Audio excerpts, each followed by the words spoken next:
Olá, que Deus abençoe a tua família, o teu lar, que você venha ser edificado por essa palavra, no momento que você estiver aqui ouvindo, prestando atenção, que o Senhor esteja falando ao teu coração, esteja ministrando a vontade dele na sua vida. Hoje a gente vai falar sobre comunhão, porque eu já deixo uma pergunta no ar, né? Quem nunca foi acusado de não ter comunhão com o Senhor? Quem que nunca foi acusado, né, de estar fora da comunhão com o Pai? A gente mesmo passa por isso quase que diariamente, porque nós não seguimos os padrões da religiosidade que a maioria segue, né? Nós não andamos segundo o sistema religioso a qual a maioria segue. E antes que a gente comece a falar, eu já deixo uma palavra para vocês que está aí na tela. Se encontra em 1 Coríntios, capítulo 6, versículo 19. Diz assim: não sabeis que o vosso corpo é o templo do Espírito Santo que habita em vós, proveniente de Deus, e que não sois de vós mesmos? É uma pergunta. Não sabeis que o nosso corpo, o vosso corpo, é o templo do Espírito? Então, para quem lê, né, para quem sabe ler, um pingo é letra. Você e eu, servos do Senhor, somos o templo do Espírito de Deus. Então, quando você vai a um lugar para adorar, para cultuar o Senhor, ali não é a casa de Deus, ali é congregação. Claro que é um lugar onde você deve ter reverência. Você não vai para o lugar de adoração, você não vai cultuar a Deus, você não vai examinar a palavra no meio de baderna, bagunça, nem nada. Pelo contrário, você vai ter uma reverência, porque é um momento de cultuar o Senhor. É um momento onde você está prestando honra ao Criador, né? Juntamente com seus irmãos na congregação. Então, nós, o templo do Espírito, servos de Deus, quando nos reunimos, nós estamos em congregação, nós estamos congregando, aliás. Então, quando a igreja se reúne, nós que somos o templo do Espírito, nós nos reunimos no lugar, nós estamos congregando. E essa congregação, que é o ajuntamento da igreja do Senhor, é a comunhão dos santos. E ela não é só uma comunhão física, mas é uma comunhão também espiritual. Então, quando eu, você, todos os servos de Deus, que somos templo do Espírito, o Senhor habita dentro de cada um de nós. Quando nós nos reunimos, nós congregamos. E quando nós congregamos, independente se é num templo gigantesco, ou se é numa cabana de palha, ou se é na casa de um de nossos irmãos, nós estamos tendo comunhão uns com os outros, sim. Nós estamos ali congregando. Não pense você que quem não anda para o templo, de quem não vai para a igreja, entre aspas, que já é uma maneira errônea, chamam construções de tijolo, de cimento, chamam construções de igreja, quando na verdade nós somos o templo do Espírito, nós somos a igreja do Senhor, nós somos a morada do Senhor. Se vir um furacão, vir um temporal e levar aquela construção, então a igreja acabou? Não, pelo contrário. Aquela construção pode ruir, pode acabar, pode desabar, mas a igreja permanece de pé, porque a igreja somos nós. O Senhor faz morada em nós. O Senhor cuida da gente. Nosso corpo é o templo do Espírito. E por isso mesmo devemos cuidar muito bem desse corpo, porque, como diz, não pertence a nós mesmos. Se você for ler 1 Coríntios, capítulo 6, agora você vai ver aí, o versículo 20, que está aí na tela. Você consegue ver aí, eu vou sublinhar para você aqui de amarelo, para você entender. O que diz aqui? Tem um versículo 19 e tem um versículo 20. O 19 a gente já leu, 1 Coríntios 6, que diz que o nosso corpo é o templo do Espírito. Aí depois, no versículo 20, vem dizendo: porque foste comprado por bom preço. Glorificai, pois, a Deus no vosso corpo e no vosso espírito, as quais pertencem a Deus. Então, como que você glorifica a Deus? No vosso corpo. Independente de onde você esteja, você glorifica o Criador no vosso corpo, no seu corpo, através desse corpo. Então, se você não tiver mais aquela construção para você ir, que erroneamente o pessoal chama de igreja, se aquilo dali ruir, a igreja de fato que é você, ela não vai ruir, ela estará de pé. Porque a igreja é uma instituição viva, ela não é imóvel, ela não é um lugar, ela não é uma construção, a igreja são pessoas. Pessoas que vivem, que respiram e cujo Espírito Santo habita dentro de cada uma dessas pessoas. Então, aonde a igreja se reúne, ela está congregando. E aonde a igreja congrega, ela adora, ela louva, ela faz a vontade do Senhor ali, prestando culto ao Criador. E dentro disso que nós estamos falando, me faz lembrar de outra passagem das Sagradas Escrituras. Em Mateus capítulo 16, no versículo 18, o próprio Filho de Deus, ele responde a Pedro o seguinte: e também eu te digo que tu és Pedro, e sobre esta pedra edificarei a minha igreja, e as portas do inferno não prevalecerão contra ela. Estava havendo um questionamento, entre os discípulos de quem era de fato Jesus. Alguns diziam que era Elias, outros dizem que era um dos profetas, como você vê aí no versículo 14 de Mateus 16, e disseram eles, um João Batista, outro Elias, outro Jeremias, ou um dos profetas. Ou seja, cada um falava uma coisa. E Pedro recebe a revelação do Espírito, o próprio Pai revela para ele, de que aquele que estava diante dele era o Filho do Deus vivo. E aí o Senhor responde, e disse, bem-aventurado és tu, irmão Bar-Jonas, porque tu não te revelou a carne nem o sangue, mas meu Pai que está nos céus. Aí depois ele vem dizendo, eu também te digo que tu és Pedro, e sobre esta pedra edificarei a minha igreja, e as portas do inferno não prevalecerão contra ela. Aí você para analisar uma coisa. Quando ele fala aqui em Mateus 16, eu não vou ler tudo, não dá para abordar esse texto todo, mas a gente vai abordar o que a gente está querendo mostrar. Mateus 16, 18. Tu és Pedro, sobre esta pedra edificarei a minha igreja. O Senhor Jesus falando. Ele falava de edificar uma igreja, uma construção. Quando ele fala que tu és Pedro, sobre essa pedra edificarei a minha igreja, ele falava de uma construção que Pedro tinha que construir um lugar, uma basílica, uma catedral, um grande templo. Não. Ele estava querendo dizer o seguinte, tu és Pedro, sobre essa pedra edificarei a minha igreja.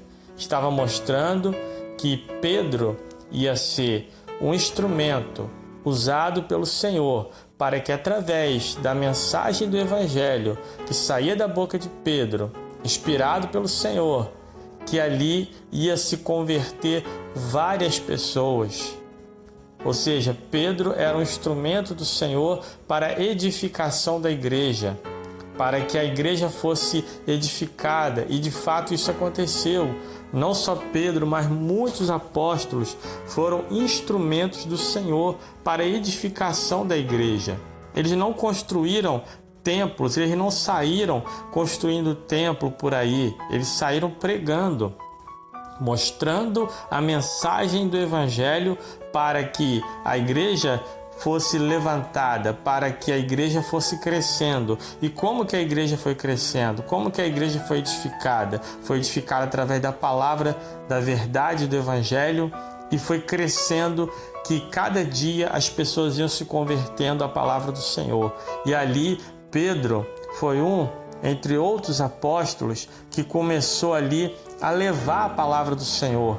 E ali, através de Pedro, começou a crescer uma igreja que não era um templo, que não era uma construção maravilhosa, mas que era pessoas.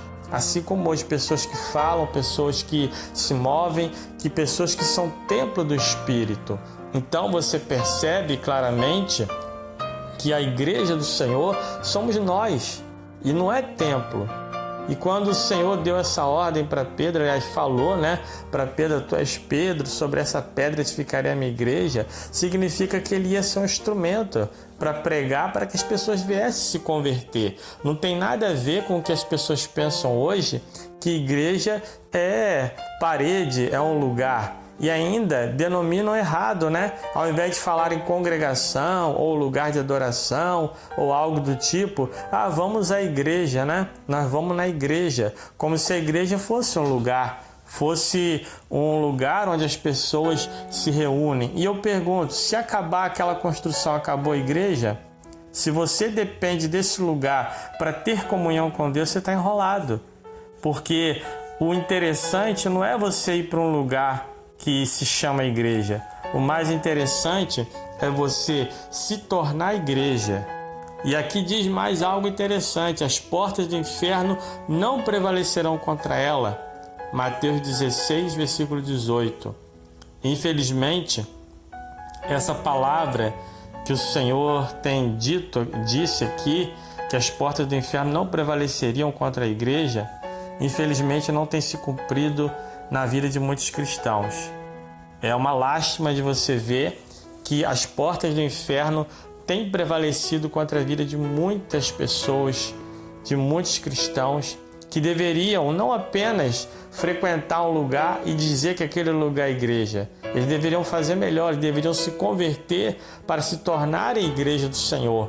Porque se tornando igreja do Senhor, a verdadeira igreja, o povo convertido, lavado no sangue do Cordeiro, as portas do inferno não têm poder sobre aquela vida.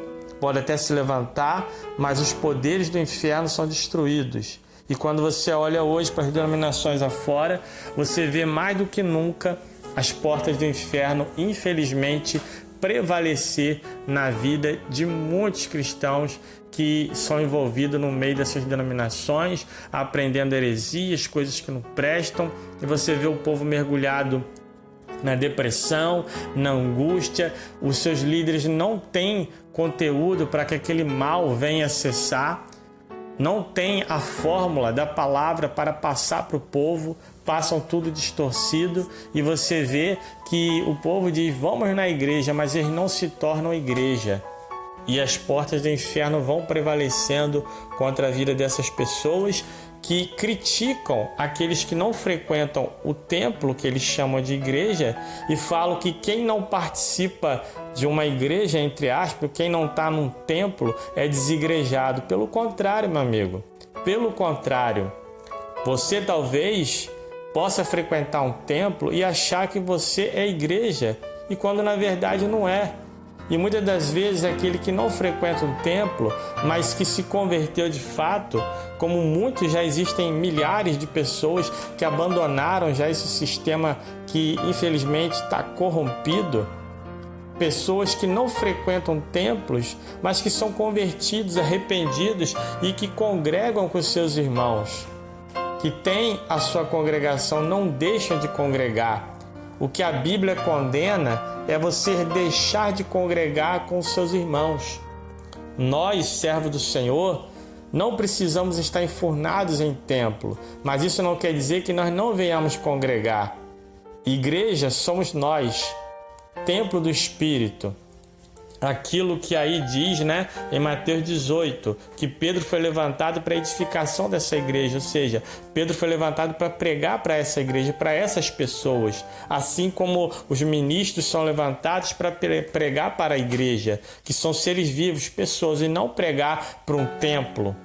E assim como a igreja do Senhor antigamente não deixava de congregar, nós também não deixamos de congregar.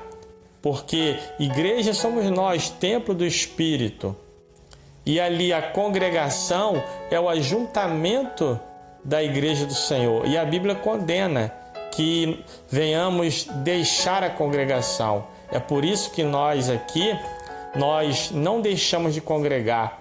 Sempre nós temos nossos dias que adoramos o Senhor, que meditamos na palavra do Senhor e congregamos nós, os nossos irmãos, nós nos reunimos toda semana para adorar o Senhor. Só não estamos dentro de templo. E será que nós estamos perdidos? No decorrer da mensagem você vai ver por que que não. Você vai entender com mais riqueza de detalhe o porquê que não. Vamos também meditar em um texto que fala sobre essa comunhão também, que é muito importante. Não confunda uma coisa com outra. Tem pessoas que falam assim, eu não vou mais na igreja, não sei o que, papapá. Realmente, não se preocupe em ir para templo. Templo não vai te salvar, templo não é igreja, aquilo dali é uma congregação, é um lugar somente, não tem poder para te trazer nada. Agora, o que você não pode fazer é deixar de congregar com os teus irmãos. Não precisa ser necessariamente numa construção mirabolante, com ar-condicionado, aquela coisa toda, não precisa ser numa catedral. Se você se reúne com os teus irmãos, com o teu líder, na tua casa, na casa do teu outro irmão, para adorar o Senhor, você está congregando. Você não está em pecado, você não está desigrejado. Você só vai estar desigrejado se você pecar contra o Senhor. Aí você vai deixar de ser igreja, porque o Espírito vai sair de dentro de você. Porque em 1 Coríntios 6,19, a gente acabou de dizer, alguns minutos atrás, vós sois o templo do Espírito Santo que habita em vós. Então, a única forma de você se tornar um desigrejado é se você pecar contra o Senhor, se você deixar de fazer a vontade do Senhor. Aí o Espírito de Deus sai da sua vida. E como diz em Efésios 4, versículo 30, não entristeçais o Espírito Santo de Deus, na qual estáis selados para o dia da redenção. Então, se você entristecer o Espírito, aí você não vai ser mais templo do Espírito, porque ele vai sair de você. E aí você vai ser um desigrejado. Agora, de ser desigrejado, porque ele não está na tua congregação ali, no templo da onde você participa, você está totalmente equivocado. Não, vocês fazem culto em casa, não pode, tem que estar na igreja. Não sabe de nada, inocente. Está falando coisa sem base bíblica. Não sabe daquilo que a palavra de Deus relata. O que a Bíblia condena é deixarmos de congregar. É bem diferente do que as pessoas falam por aí. A gente vai mostrar aqui agora, você está vendo aí na tela, Hebreus capítulo 10. A gente vai ler do versículo 23 até o 25. Diz assim: retenhamos firme, tá aí marcado aí, você vai ver. Retenhamos firme a confissão da nossa esperança, porque fiel o que prometeu. Aí depois vem dizendo: consideremos-nos uns aos outros para nos estimularmos ao amor e às boas obras. E aí vem dizendo, versículo 25: não deixando a nossa mútua congregação, como é costume de alguns, antes admoestando-nos uns aos outros, e tanto mais quanto vedes que vai se aproximando aquele dia. Então você vê claramente no livro de Hebreus, capítulo 10, versículo 25, que deixa mais claro, né? E mostra o que? Não deixando a nossa mútua congregação. O que significa isso, deixar a congregação? É você deixar de se reunir com seus irmãos, meu amigo. É você deixar de buscar a presença do Senhor juntamente com os teus irmãos. Se você fizer isso, você está errado. Isso não é agradável ao Senhor. O Senhor não quer isso. O Senhor quer que você congregue. Agora, o lugar, se é numa catedral, se é na casa do outro, isso não faz diferença. Porque o Senhor, Ele quer verdadeiros adoradores. O Senhor quer verdadeiros adoradores que o adorem em espírito e em verdade. E a prova disso é que você já deve ter lido várias vezes, João capítulo 4, no versículo 21 em diante. Você vai ver aí, antes de ler aqui, eu vou só dar uma resumida assim rápido para você. A mulher começou a questionar, a mulher samaritana começou a questionar o Filho de Deus, porque ela disse aqui, né, no versículo 21, crê-me que a hora vem em que nem neste monte, nem em Jerusalém adorarei o Pai. Aliás, no versículo 20 ela diz assim, nossos pais adoraram neste monte, e vós dizeis que é em Jerusalém o lugar em que se deve adorar. Ou seja, a mulher samaritana, ela já tinha por tradição dos pais dela, em João 4, versículo 20 aqui, ela fala que os pais dela, os antepassados, no caso, pais aqui significa antepassados, então ensinava que eles tinham que adorar naquele lugar onde ela estava. Aí o Senhor depois, no versículo 21, vem dizendo, o próprio Filho de Deus responde a ela: mulher, crê-me que a hora vem e que nem neste monte nem em Jerusalém adorarei ao Pai. Ou seja, não importa mais, a hora já chegou e já passou. E o povo ainda está preso ao lugar, está igual essa mulher aqui, samaritana. Não, nossos pais disseram que é nesse lugar que tem que se adorar. É igual hoje, as pessoas dizem, não, você tem que ir na igreja. Ou seja, eles se preocupam tanto que você vá ao lugar de adoração, mas não se preocupam que se você se torne igreja. Eles não se preocupam o fato de você se tornar igreja, mas que você vá àquele lugar, para que você venha entrar naquele movimento, sentir aquela coisa toda, aquele drama, aquela emoção. Mas eles não se preocupam de que você se torne igreja.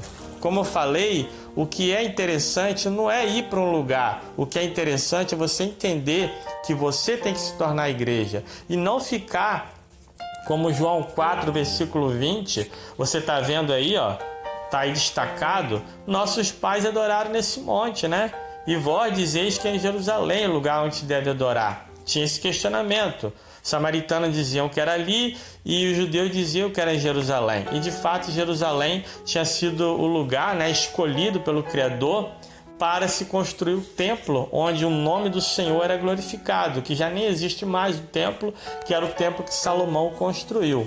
Mas conversas à parte, o Senhor vem e diz para ela: mulher, crê-me que a hora vem e que nem neste monte e nem em Jerusalém adorarei ao Pai. Ou seja, tanto faz se é nesse monte ali ou aqui, se é numa grande catedral, se é numa sala de um irmão em Cristo. O que importa é adorar em espírito e em verdade. Então, as pessoas hoje estão com uma mentalidade como se fosse da mulher samaritana. E Jesus já combateu isso desde aquela época. Porque não tanto faz se é aqui, se é ali, desde que seja um lugar de respeito, um lugar de reverência, um lugar que você possa ali cultuar o Senhor com reverência, ali é válido, porque a adoração não é sujeita a lugar, mas ela é em espírito e em verdade. Então depois ele vem dizendo, ó, mas a hora vem, e agora ele repete, né? Em que os verdadeiros adoradores adorarão o Pai em espírito e em verdade, porque o Pai procura os tais que assim o adorem. Deus é espírito, versículo 24, Deus é espírito. Importa que os que o adoram em espírito e em verdade. Então aquela mulher, naquele momento, ela teve o esclarecimento que até hoje os cristãos leem e não entendem, que não importa o lugar. Então como é que você fala que aqueles que não estão dentro de um templo não têm comunhão com Deus, são desigrejados, são isso, são aquilo? Você está pecando contra o teu irmão. Você está falando coisas que você não sabe. Porque se o teu irmão adora ali na casa de outro irmão, se o líder dele ali tem uma célula, não importa, ali cada um chama de uma forma, que eles adoram numa cabana ou adoram na varanda de outro irmão, eles não estão em pecado. Eles estão congregando, eles estão adorando em espírito e em verdade. As pessoas estão sendo condenadas por fazer aquilo que Jesus ordenou. E por outro lado, tem aqueles que criticam e falam que as pessoas não têm comunhão porque não estão na denominação dele, principalmente dando dízimo, né? Que não pode faltar. Isso aí já é polêmicas à parte, né? Mas a gente vai dar um estudo só sobre o dízimo, né? Falando sobre as mentiras que estão por trás disso, né? E como que os líderes enganam as pessoas. Como é algo um pouco mais elaborado, vai ser um pouquinho demorado, mas a gente vai deixar aqui no momento certo. Mas o que acontece? Nós somos condenados por adorar a Deus em espírito e em verdade, por fazer a vontade do Senhor. Nós não deixamos de congregar, nos reunimos, nós adoramos na casa dos nossos irmãos, às vezes é na casa de um ou de outro, depende da situação, né, do dia, da necessidade. A gente cultua o Senhor, medita na palavra, é a igreja do Senhor se reunindo, congregando. Nós estamos cumprindo a palavra. É como diz em Hebreus 10, 25, que a gente leu, não deixando a congregação como é costume de alguns. Não podemos deixar a congregação. Não podemos deixar de congregar uns com os outros, porque se fizermos assim, estamos ali fazendo algo que não agrada ao Senhor. Mas isso não significa que tenha que ser nenhuma igreja, entre aspas, né? Porque o mundo, as pessoas aí, os evangélicos, chamam lugar de adoração, né? Templo de igreja. E eles se esquecem o tempo todo de que eles, pelo menos, né, segundo a palavra, se obedecerem, eles devem ser a igreja do Senhor. Eles devem ser a morada do Espírito Santo. E continuando a falar sobre essa comunhão, nós falamos aí um pouquinho sobre a questão da adoração, porque a gente percebe que existe uma acusação para quem não se adapta ao sistema religioso, né? A pessoa não está num templo, não está todo domingo batendo cartão ali, né? E pai, tem que ser domingo, tem que ser 7 horas, tem que estar todo mundo fazendo a mesma coisa. Se a pessoa não vai naquele lugar que é uma congregação que eles chamam erroneamente de igreja, aí a pessoa é desigrejado. Se você não frequenta um templo, você é desigrejado. Quando na verdade ser desigrejado não é isso. Ser desigrejado é quando você deixa de ser igreja. Como eu já falei aqui antes, se você deixar de ser morada do Espírito, se você transgredir a vontade do Senhor, entristecer o Espírito de Deus, ele vai embora de você. Efésios 4:30 fala isso. 1 Coríntios 6:19 a gente acabou de deixar. Somos morada do Espírito. Então, quando o Espírito se entristece e se retira da vida de alguém, aí sim ele é desigrejado. Aí sim ele está numa situação complicada. Aí não adianta ele frequentar templo, não adianta ele ir para lá. Ele, na cabeça das pessoas, ele está direitinho na igreja, né? Mas ele já é desigrejado há muito tempo. Ele finge que é igreja. E ele acha que se ele for para suposta igreja, para construção física, né, ali, né, e não a espiritual que somos nós, ele acha que está tudo certinho, que ele é a igreja do Senhor. E quando na verdade está desigrejado há muito tempo. Eu conheço muitos e muitos, infelizmente, que não perdem de bater o ponto todo domingo 7 horas, mas são desigrejados porque vão, aprendem heresias, distorcem a palavra do Senhor, mentem ali contra o Senhor usando as escrituras, enganam as pessoas, são desigrejados, mas na cabeça de quem não entende, não, fulano tá indo na igreja, fulano é crente, fulano tá certinho na igreja. Que certinho na igreja o quê? Porque não adianta ir para o templo certinho, botar uma roupa bonitinha e fazer uma postura de um exemplo para a sociedade, quando na verdade transgride os mandamentos do Senhor o tempo todo. Está desigrejado achando que está salvo, porque o Espírito já saiu da vida dele há muito tempo. E na cabeça da pessoa, não, eu estou salvo porque eu vou para a igreja. Coitado, se ele soubesse que não adianta nada ir para lugar, mas que se ele não se tornar igreja, ele vai estar enrolado. Se ele soubesse, ele mudaria a postura dele. E mais uma coisa que muito interessante, você está vendo aí na tela já faz alguns uns segundos aí.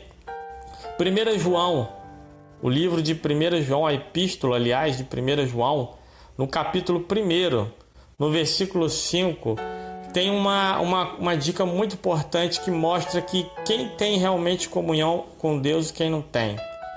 A comunhão com o Senhor, ela não é baseada em quantas vezes a pessoa vai para o templo. Tem gente que pensa que quanto mais para aquele lugar, ele tem comunhão com Deus. Está por fora.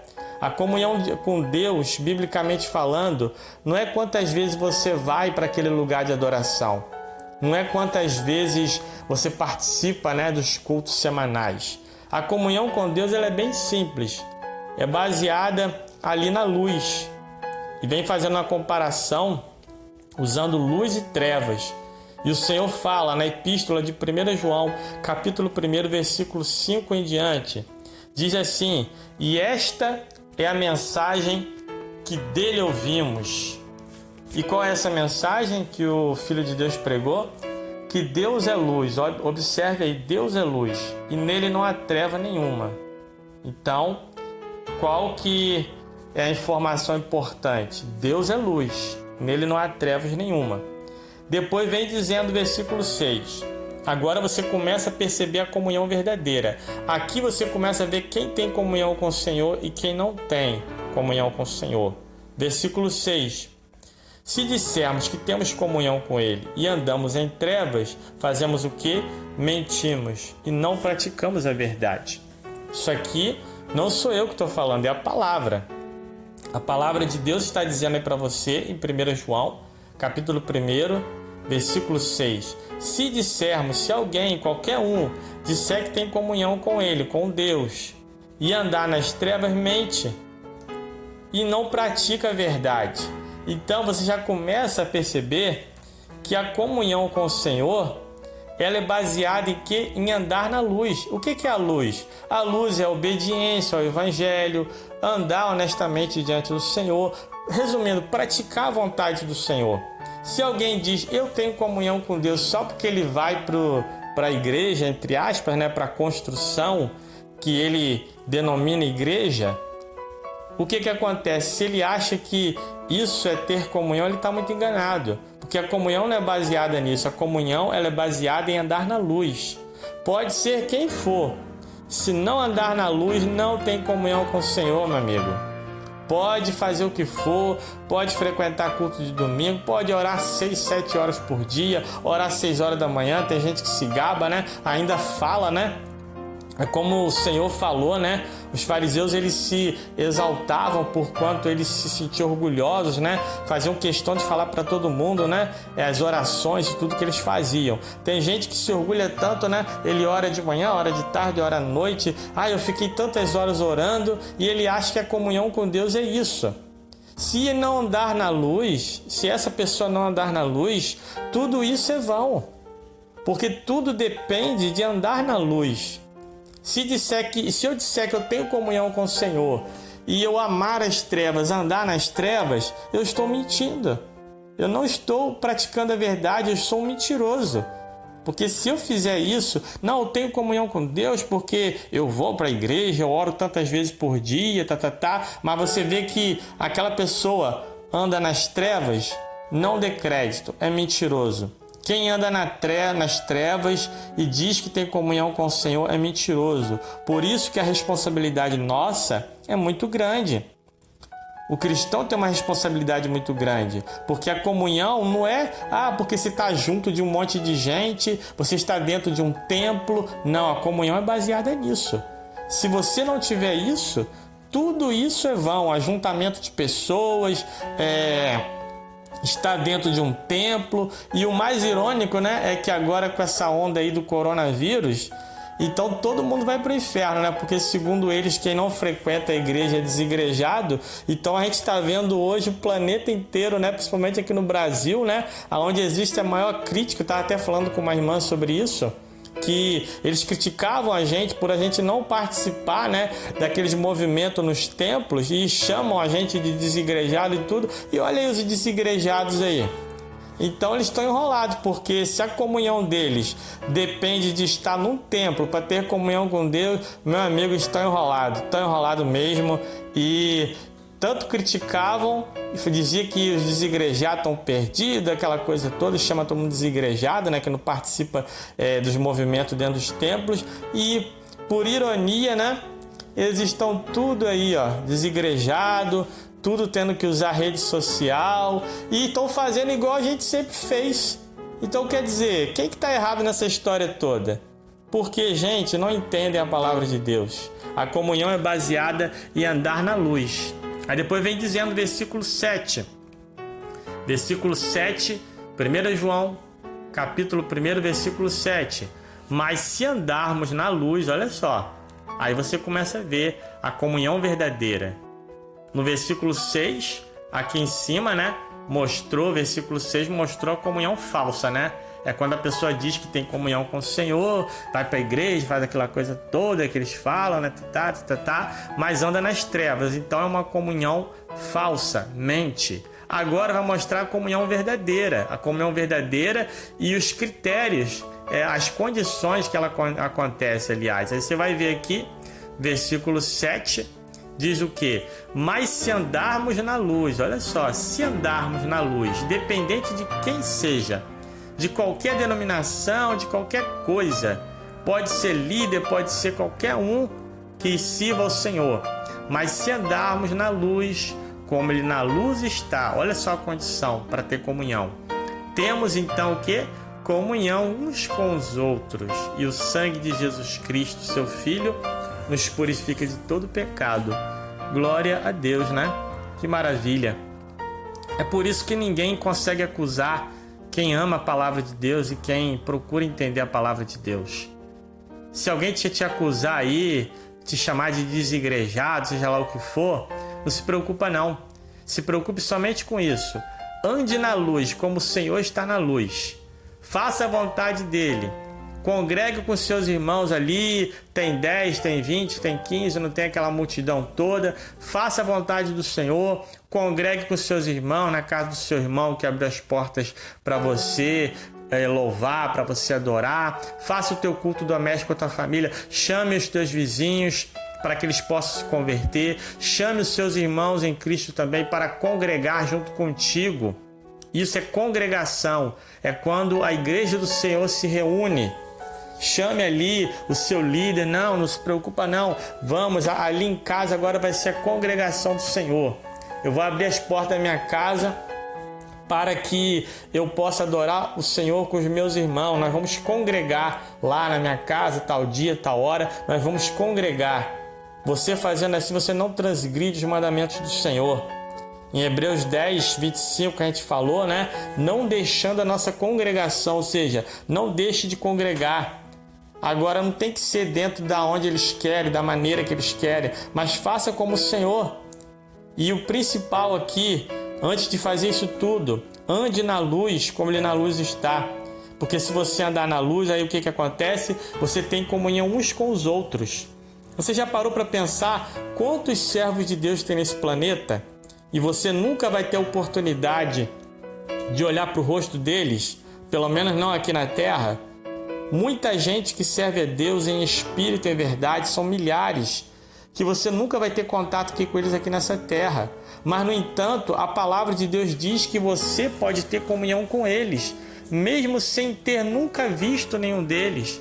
Você pode ter comunhão até com Deus, mesmo sem ter visto a Deus. E como que é? É só você andar na luz. Se você andar na luz, obedecendo o Evangelho do Senhor, congregando com seus irmãos aí, com o pouco recurso que você tem, da maneira mais simples que você faz, você vai ter comunhão. Não só com o Senhor, mas como diz aqui no versículo 7 que você está lendo aí, vai ter comunhão uns com os outros. E essa comunhão, que é debaixo da autoridade da luz, debaixo da vontade do Senhor, aí o que vai acontecer? Você tem comunhão automática com todos os irmãos na face da terra. E aí o sangue de Jesus Cristo, o Filho de Deus, ele vai te purificar de todo pecado. Por isso que ninguém pode te acusar de ser desigrejado. Porque se você anda na luz, você faz a vontade do Senhor, você tem comunhão com Ele. E se você tem comunhão com Ele por andar na luz, você também tem comunhão com seus irmãos. No Japão, em qualquer lugar, você tem comunhão com eles. E o sangue do Cordeiro, o sangue do Filho de Deus vai te purificar de todo pecado. Não deixe ninguém te acusar. Você é um desigrejado, você é isso e aquilo. Não sabem o que dizem. São pessoas ignorantes que não têm conhecimento da palavra de Deus. E olha que a gente poderia mostrar muito mais coisa aqui, só que isso aqui não é nem um pouquinho daquilo que ainda tem para ser mostrado. Nós fazemos aqui, através do YouTube, um trabalho de deixar algo que venha trazer um despertamento para as pessoas. Não dá para mostrar tudo. Talvez você venha falar, mas faltando alguma coisa aqui. Não tem como mostrar tudo aqui.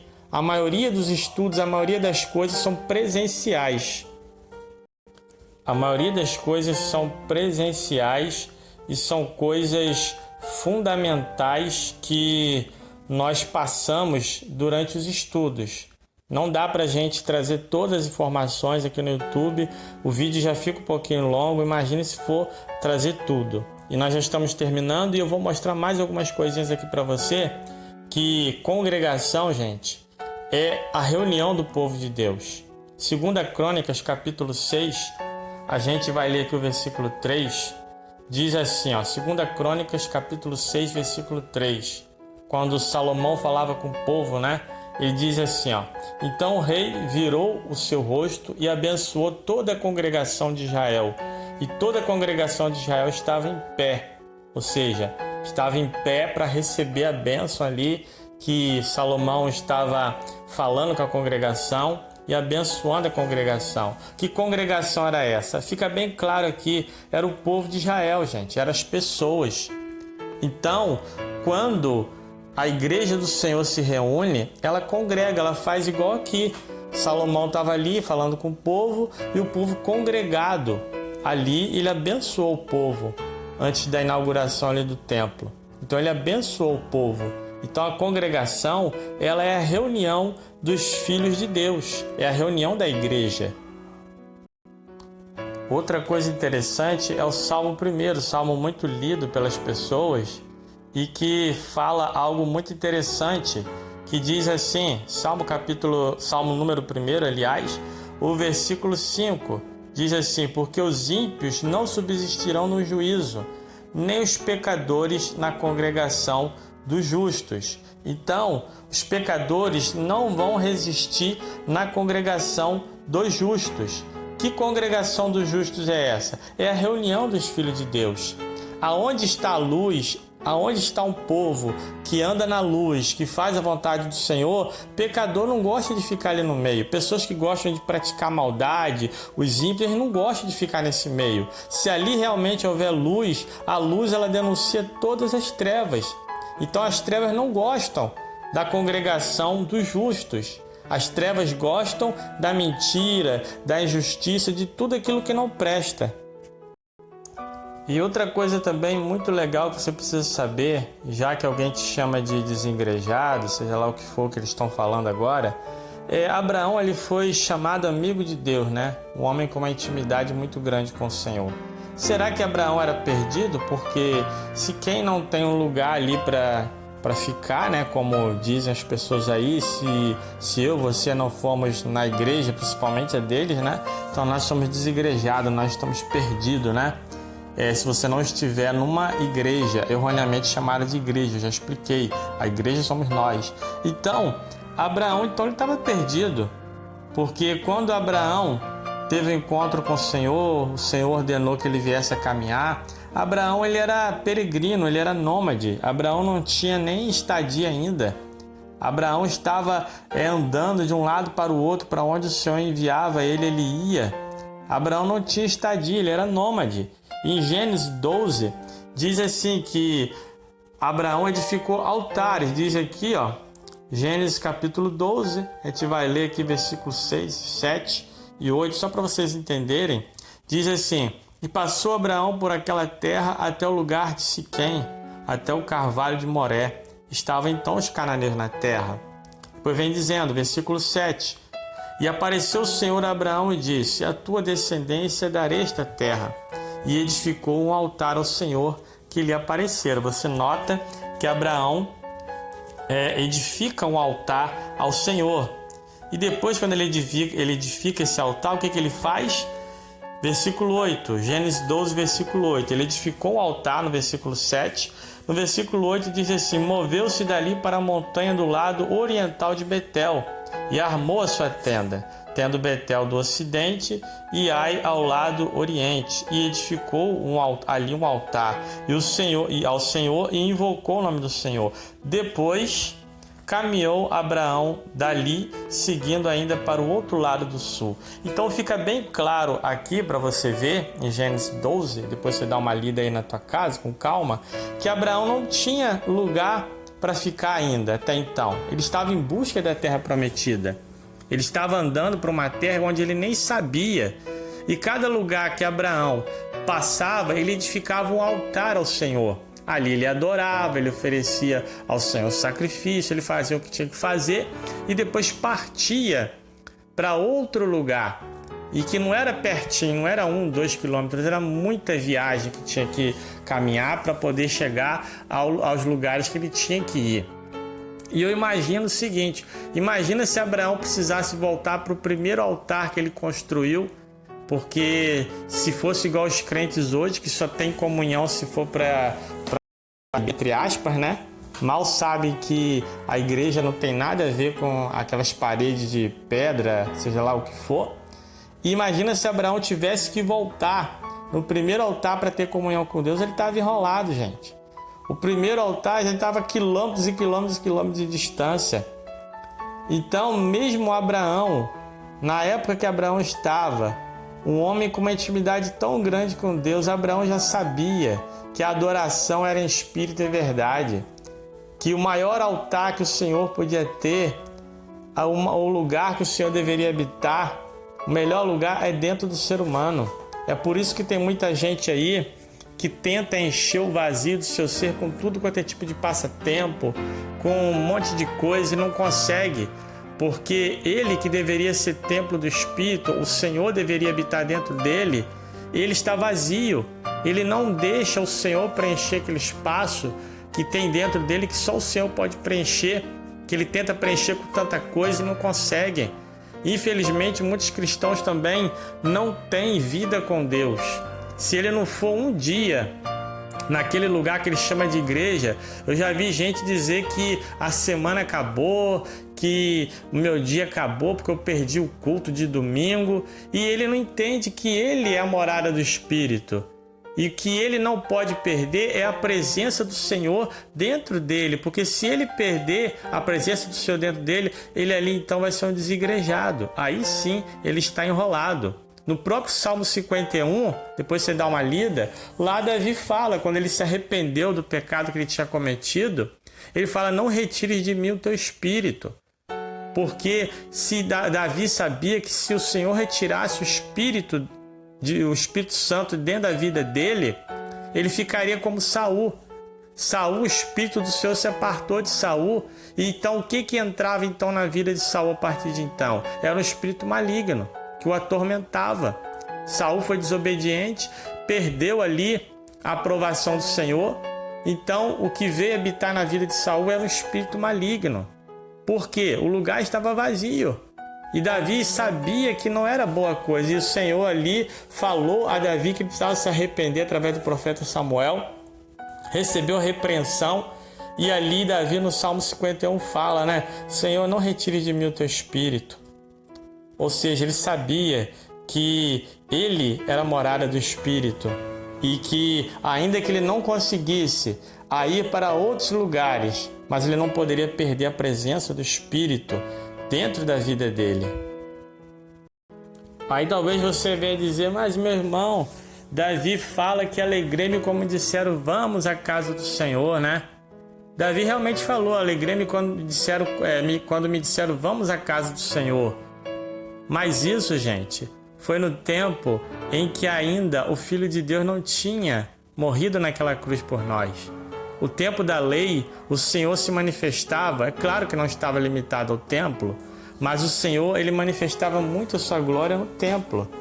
Isso quando era o templo, no caso, o templo original, o templo verdadeiro. Porque em 2 Crônicas mostra, você vai ler ali, não dá para abrir aqui agora, mas 2 Crônicas 6, o Senhor fala ali para Salomão que ele não escolheu nenhum lugar da terra para que pudesse ser edificada a casa de adoração ao nome dele, a não ser Jerusalém.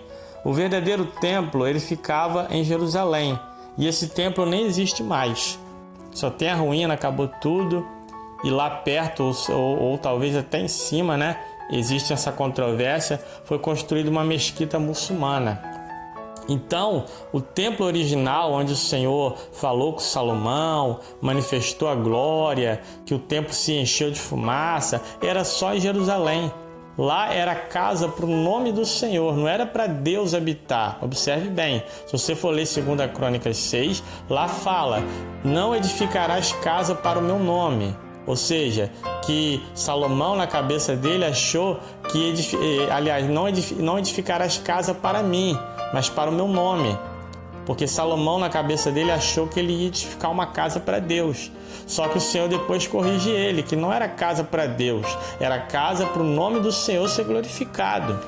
Era um lugar onde a adoração ia ser prestada ao Senhor. Então lá era a verdadeira casa de Deus, no caso a construção, o templo. Mas hoje, não existe mais templo, e todos esses lugares que o pessoal fala que é casa de Deus, não é casa de Deus. Pau, pedra, madeira, microfone, aquilo não é casa de Deus, aquilo é congregação. A casa de Deus somos nós, ou seja, o Senhor tirou a adoração de um lugar físico e transportou, para dentro de nós. No tempo de Davi tinha que ir ao templo, ele se alegrava, porque ali realmente na lei se manifestava a glória do Senhor no templo. Tinha sacrifício, tinha um monte de coisa que ser feita, tinha adoração toda lá, e era limitado ali muitas das vezes só o templo, mas o Senhor se manifestou a muitos homens e mulheres fora do templo. Mas hoje o Senhor fez melhor. O Senhor tirou toda essa dificuldade, e fez com que nós fôssemos a sua casa, o seu templo do Espírito. O melhor lugar que Ele quer habitar não é em casa de madeira, de pedra, onde tem microfone, nada disso. É dentro de nós, dentro de você. Então, que você possa refletir um pouco sobre essa mensagem. Qualquer dúvida, entre em contato aí, e que o Senhor possa abençoar a tua vida. Que Deus abençoe você, sua família, e você entenda que aqui é apenas uma pincelada diante daquilo que tanta coisa que precisamos passar para as pessoas, coisas que infelizmente só maneira presencial para esclarecer. Então até a próxima, se assim o Senhor nos der essa oportunidade.